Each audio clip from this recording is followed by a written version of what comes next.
Welcome to the Great Detectives of Old Time Radio. From Boise, Idaho, this is your host, Adam Graham, bringing you this week's episode of Sherlock Holmes. Got any comments? Send it to me, box13@greatdetectives.net. Please cast your vote for the show on Podcast Alley, podcastalley.greatdetectives.net, and become part of our Facebook group, facebook.greatdetectives.net. And it's important to do that because we're actually going to vote on how we do ads on the show. We have been doing the ads at the start of the show with me reading them at the same time I record my program. But I went ahead and I changed it so we were doing it in the middle. And there were a couple of reasons why I did it. First was that Old Time Radio Westerns had done it with some pretty good success. And the second reason was I thought we'd get into the shows a little bit quicker without me trying to fumble through an ad script. But some people felt it was kind of an interruption in the middle of the show. We go from old-time radio quality to modern radio audio quality, so they felt it was a little bit disorienting. So I can kind of see both sides. What I'm going to go ahead and do is I will actually stop doing the in-show ads for the next couple of weeks, and then we will have a poll on the Facebook page. And whichever listeners decide they want to hear, that'll be the way that we do it on the show. So today and tomorrow we'll have in-show ads, and then after that we'll suspend for the next couple of weeks and see what you, the listeners, have to say when you vote. Facebook.greatdetectives.net is where you sign up, and we'll put that poll there, and I'll keep bumping it up just to make sure that everybody gets a chance to vote. All right, well, let's go ahead and get into today's episode of Sherlock Holmes. This one is the Viennese Strangler. And we will go ahead and take a listen and then come back. This is Adam Graham for JohnnyDollarAir.com, which is Priceline. When it comes to travel, Priceline gives you choices. Either name your own price on hotels, rental cars, airline tickets, cruises, and even more, or save money with published specials. For great deals on travel and to support great old-time radio, remember JohnnyDollarAir.com. This episode from the life of Sherlock Holmes will be transmitted to our men and women overseas by shortwave and through the worldwide facilities of the Armed Forces Radio Service. Petri Wine brings you Basil Rathbone and Nigel Bruce in the new adventures of Sherlock Holmes.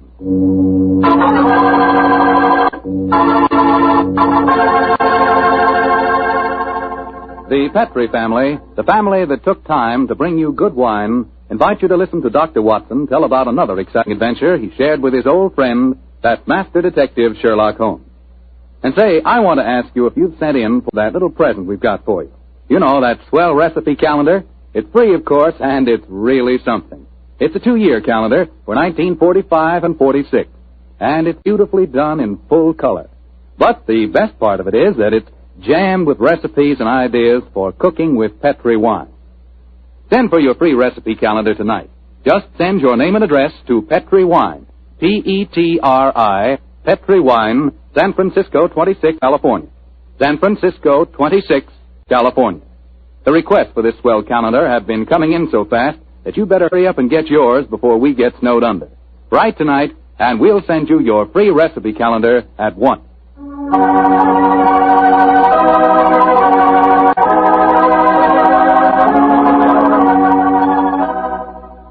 And now for our weekly visit with the good Dr. Watson. Let's see if he's waiting for us. Good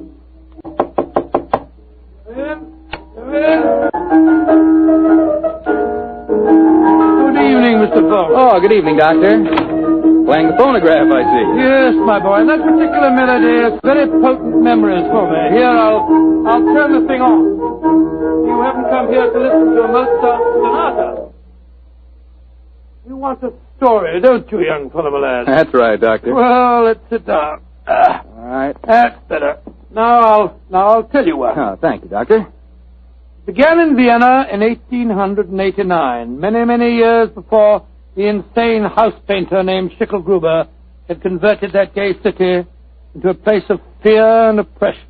And what were you and Sherlock Holmes doing there, Doctor? Just taking a trip? Mr. Foreman, in those early days of our association, we didn't have the time or the money for just taking trips. No. We were in Vienna because Holmes had been engaged in certain highly important investigations. We were staying in a charming little pension inhabited by students and musicians. And on the night the story began, we'd finished dinner and had returned to our room. I was busy making some notes on the investigation we'd just concluded, and Holmes was scraping away at his beloved violin.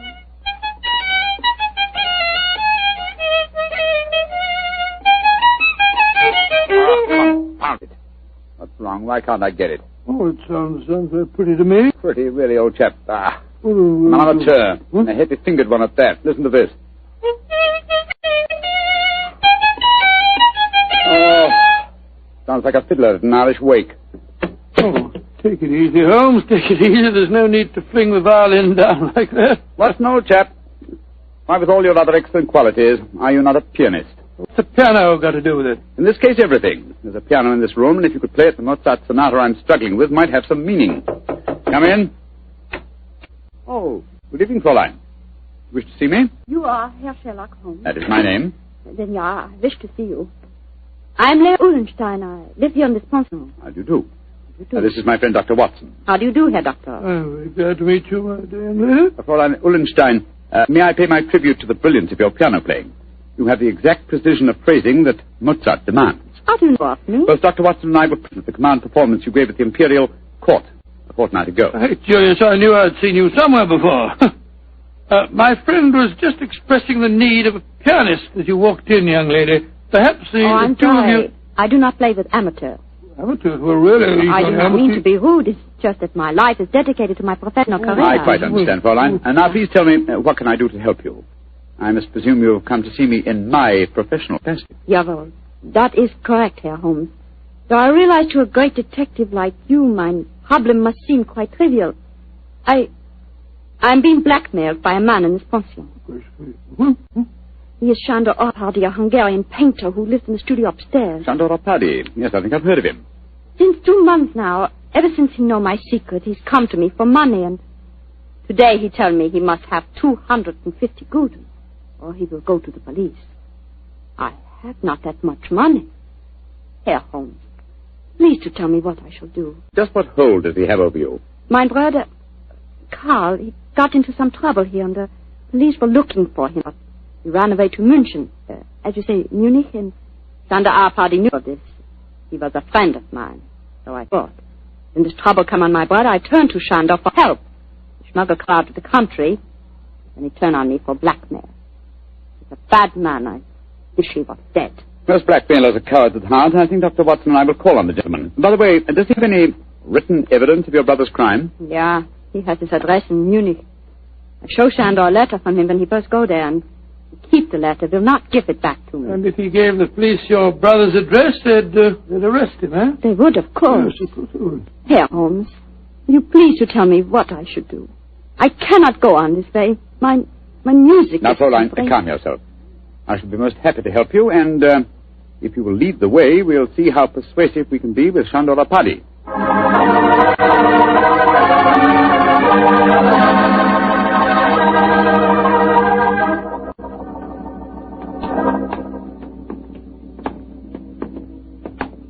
That is the studio, Herr Holmes, at the end of the corridor. I see. Now, remember, young lady, you'd better let me do most of the talking.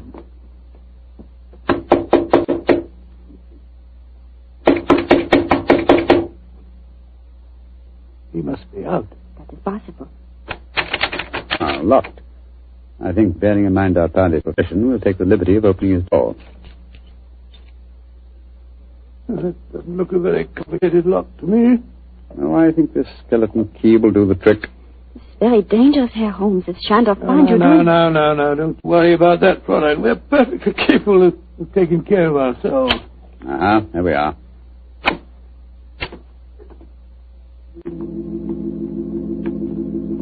Close the door behind you, will you, Watson? Can't see a thing. I'll strike a match. Oh, Gott, Great Scott, look at him. Thumped over his desk. Light the gas, will you, Watson? Right you are, Holmes. There. Judging from his appearance, Fräulein Ullenstein, I think Sandor Party had other enemies besides yourself. Less scrupulous enemies. He's been strangled. Look at the finger marks on his throat. Is he... Yes. His body is still warm, though. I'm afraid he's dead. I am glad.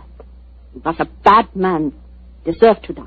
Watson, do you notice that the fingers of the killer have broken the skin and drawn blood? Oh, yes, so they have. Should we not communicate with the police? Before we do that, Fräulein, we must see if we can find your brother's letter. Help me move the body, will you, Watson? Lying across an open dispatch box that might contain the document in question. Right, Joe. Come on, Buffalo. That's... For a painter, the late Mr. Party was an unusually methodical man. Everything filed here in alphabetical order. Here we are. Fräulein Lea Ullenstein. And the letter has the Munich postmark. I think this must be the document in question. Will you examine it, please, Fräulein? Yeah, this is the letter. Herr Holmes, how can I thank you? There's very little to thank me for. If the Blackmailer were still alive, I fear it wouldn't have been so simple a matter. I wonder what other treasures this box contains. Hello? Hello? What is it, Holmes? Interesting. Extremely interesting. Look at this, old fellow. Good Lord. Information on the case that we've just been working on. Exactly, and from the names attached to the document, I think we may assume that the dead man did not confine his blackmailing to struggling young pianists. He was after big game, too. Yes, we'd better be careful, Holmes. I don't think that we should go for the police just yet. No. We'll start by having a little talk with the other residents of this pension. Fräulein, who lives in the room adjoining this one? I too, Herr Holmes. And the room across the landing? Lai Tong-fo, the great Chinese actor, he's performing here in Vienna. I see. Then I think we'll start by calling on him. Return to your room, Fräulein, and we will let you know later what we've found. In the meantime, say nothing to anyone of what has happened. I will do everything you tell me, Herr Holmes, and please, once again, please let me thank you for what you've done for me. You know, Holmes, I'm not sure that girl didn't strangle Party herself. Pianist would have unusual strength in her fingers, and we know that she had the motive. And look how unnaturally calm she was when she realized the man was dead. I disagree with you, old fellow. I think what you refer to as unnatural calmness is really the cold detachment of the two. Well, I have a feeling that we should keep an eye on her, just the same. We will, Watson, we will. And now I suggest we pay a visit across the landing to the distinguished Chinese actor, Mr. Ling Tu-fo.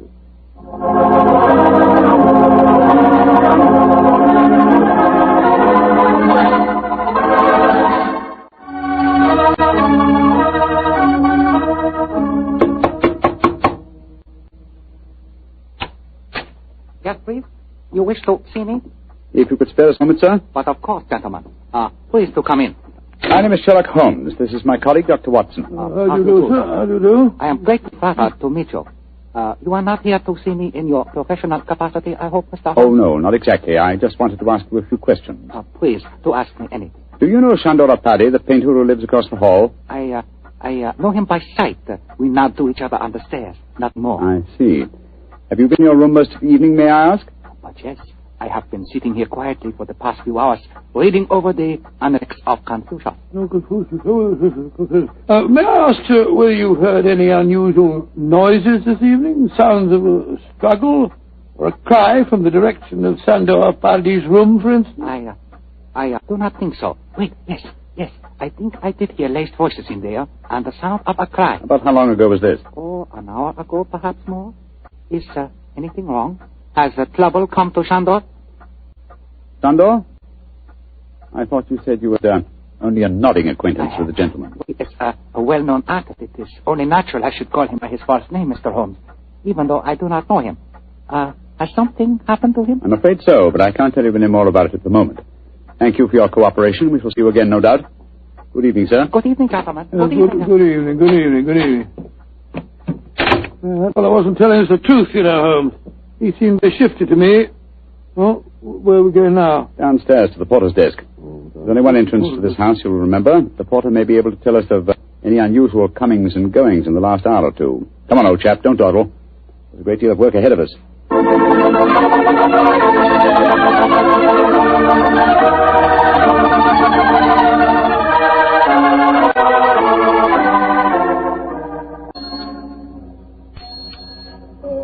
Herr Holmes, what can I do for you? How long have you been on duty tonight? Since 5 o'clock. Did you notice what people have come in or gone out since then? No one has gone out. Ah, splendid. And who came in? Fräulein Ullenstein came in just after 6, Oh, yes. and Herr Apperdy, the painter, came in a few minutes later. That is all.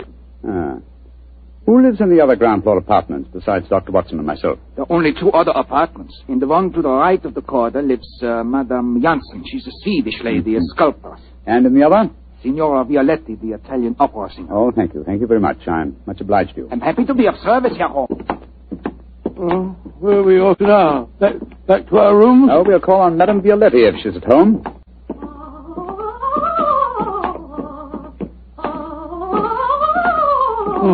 Sounds as if she's very much at home.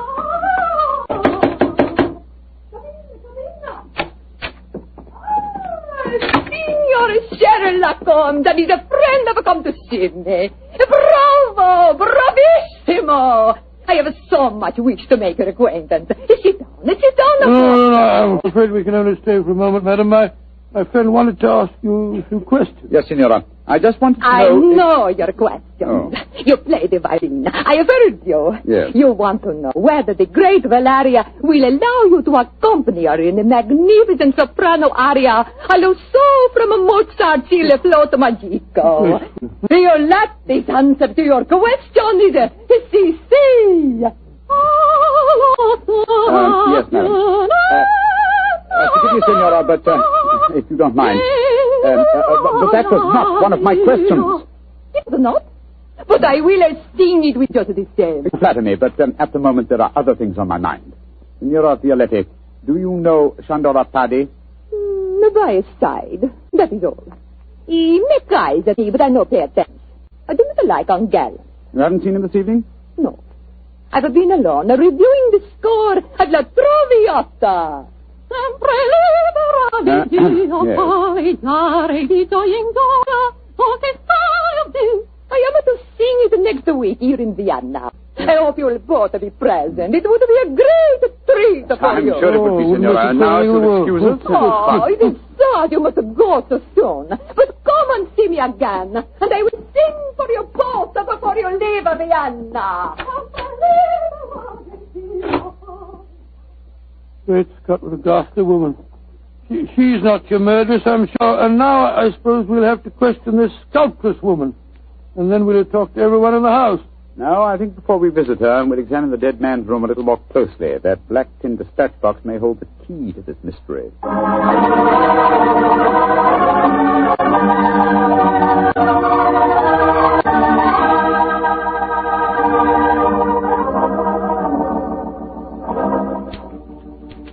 Idiot.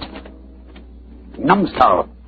Why didn't I go through these papers thoroughly at first? They certainly tell an interesting story. Apparently, he had obviously been blackmailing Madame Janssen, the sculptor. Yes, and also our friend, the Chinese actor, Lai Tung-fo. Then Lai Tung-fo was lying when he said that he didn't know Apparently. Obviously. By George, 3 of the 4 people living in this house in his power. Hello. What's the matter? What have you found? Footprints in the cigar ash on the carpet. Prints of a small foot. Leading us to this closet. Somebody must have been hiding in there. Very possibly. Uh-huh. Take a look at these, Watson. And hair. Long black hair. Where were they? On a hook in the cupboard. Someone bracing themselves back so as to be out of sight could easily leave such evidence. I've got it, Holmes. I've got it. The long black hair, the long nails that caused the peculiar marks upon his throat, and the small footprint. It was a woman. But which one? Fräulein Ullenstein and Signora Violetti both have blonde hair, remember? And it must be that sculptress woman. Not necessarily. Who else, not a woman, might have small feet, long nails, and long black hair? By Jove, the Chinese actress. Come on.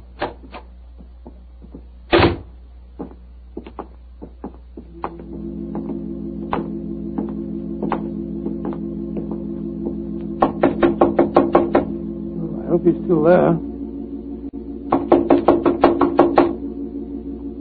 No answer. Come on, let's go in. Holmes, look at him. He's praying. His head's in his hand. No, my dear fellow, I'm afraid prayers can do him no good now. He's been strangled. Strangled with his own cue.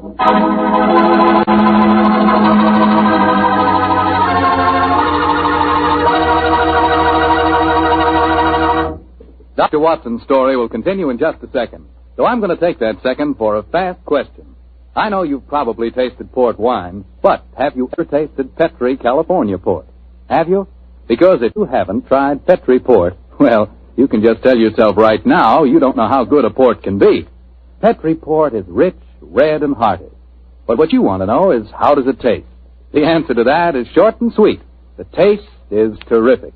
And say, Petri California Muscatel is on the terrific side, too. Petri Muscatel has the flavor and fragrance of real, juicy Muscat grape. Both wines are perfect after dinner or any time you're sitting around talking with your friends. Try them. They're great.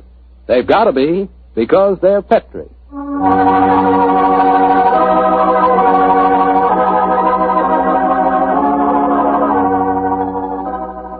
And now back to tonight's new Sherlock Holmes adventure.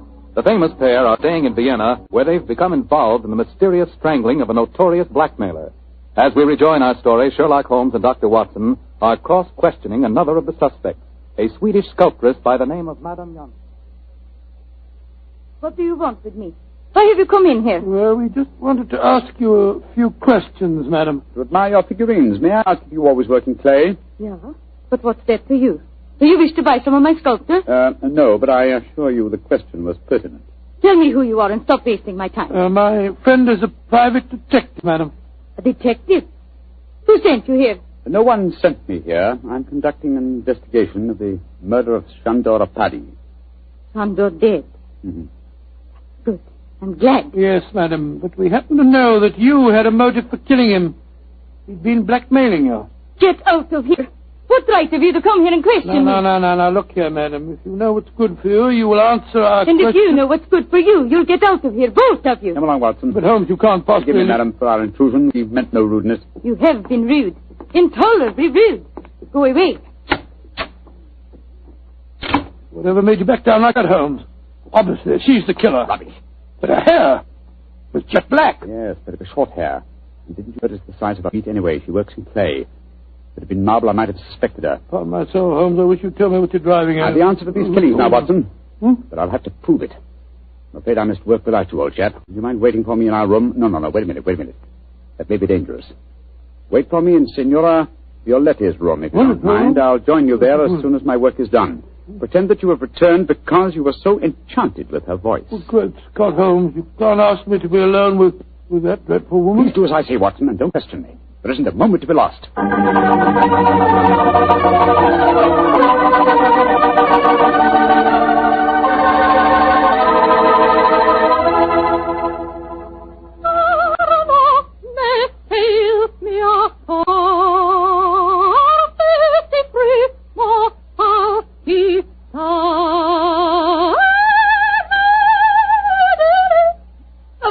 You know that aria, my dear doctor. No, madam, I'm afraid I don't. You've not heard about great Giuseppe Verdi?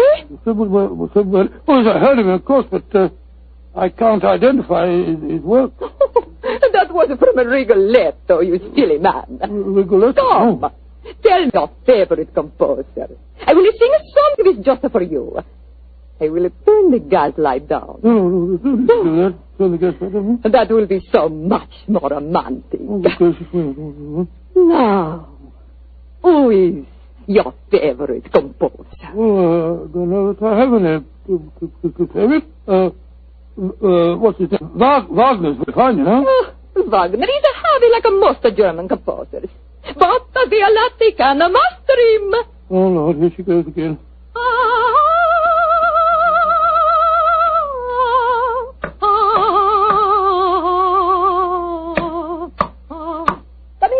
Come in. I cannot see who it is. Come into the light. It is I.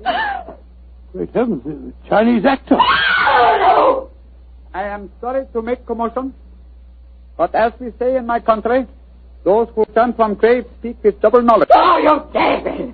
You devil! I kill you once! I kill you once! I kill you again! Thank you for the confession, Senora Violetti. You can testify to it, Watson. Holmes! No, you don't, Senora. Your nails are too sharp for my liking. I'll kill you two, both of you! I'll kill you! Catch her! She's fainted, Holmes. Fainted, eh? What undramatic exit for a most dramatic lady.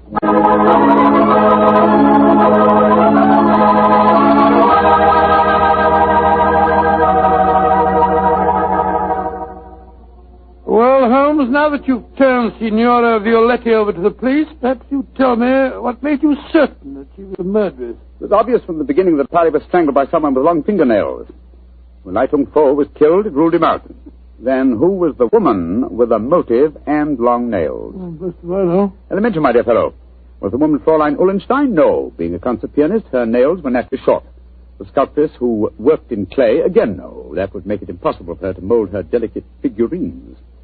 Therefore, Signora Violetti, by the process of elimination, was the only woman with long nails. why did she strangle the Chinese actor, too? Undoubtedly, he witnessed the first killing. The long black hairs in the closet were from his cue.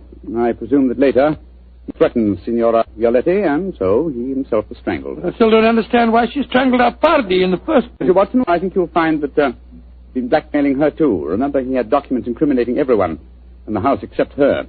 I think we may assume she killed him and then removed her own papers from the dispatch box. But I'd no proof, and so, well, I had to frighten her into confession. So that's why you disguised yourself as Lai Tung Fu. Yes, I borrowed the robes from his room. It was lucky that the lights were low as I entered. Yes.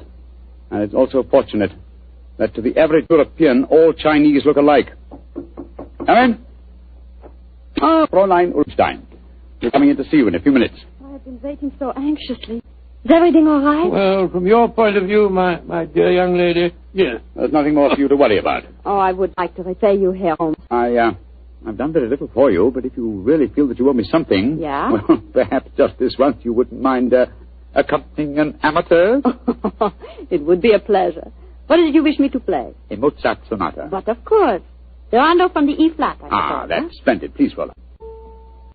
You like Mozart, Herr Doctor? Oh, very much, young lady, very much. In fact, I might say he is my favorite composer.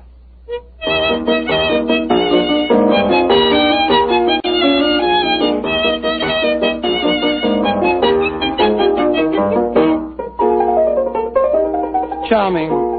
Perfectly charming. I only wish that all our adventures could end so melodiously.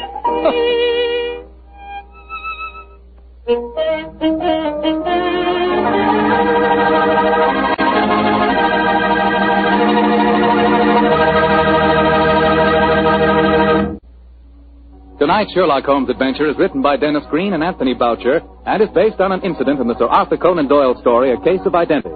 Mr. Rathbone appears to the courtesy of Metro-Goldwyn-Mayer and Mr. Bruce to the courtesy of Universal Pictures, where they are now starring in the Sherlock Holmes series. This is Bill Foreman saying goodnight for the Petrie family. This is the Mutual Broadcasting System.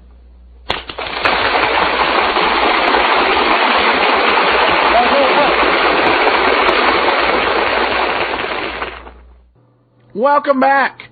This is one of those episodes of Sherlock Holmes where they, or of old-time radio in general, where they try to do every single dialect you can imagine. I heard an episode of Superman like this. This was definitely challenging on the dialect perspective, and most of them came out pretty decently. As for the mystery itself, I don't know. It seemed kind of beneath Holmes, given that what he needed to do to solve it was just keep track of the number of people's fingernails and hair. But every show has some weaker episodes, and they'll be back, I think, with another good one next week. All right, well, got any comments, send it to me, box13@greatdetectives.net. Remember to cast your vote on Podcast Alley, podcastalley.greatdetectives.net. And from Boise, Idaho, this is your host, Adam Graham, signing off.